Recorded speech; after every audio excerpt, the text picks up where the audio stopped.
Dalam upaya mempercepat pemulihan pasca bencana banjir yang melanda Aceh Utara dan wilayah sekitarnya, jajaran Polres Aceh Utara terus bergerak memberikan dukungan bagi masyarakat terdampak.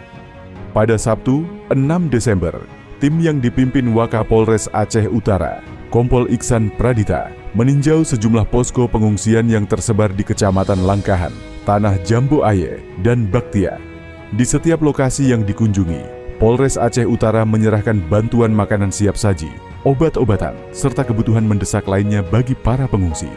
Bantuan serupa juga disalurkan ke polsek-polsek yang ikut terdampak, guna memastikan kebutuhan personel dan masyarakat sekitar tetap terpenuhi dalam masa pemulihan. Meski cobaan banjir meninggalkan banyak kerusakan, semangat kebersamaan dan kepedulian terus menjadi kekuatan bagi masyarakat Aceh Utara untuk bangkit. Polres Aceh Utara berkomitmen untuk tetap hadir, mendampingi dan membantu warga hingga kondisi kembali pulih dan aktivitas berlangsung normal seperti sedia kala.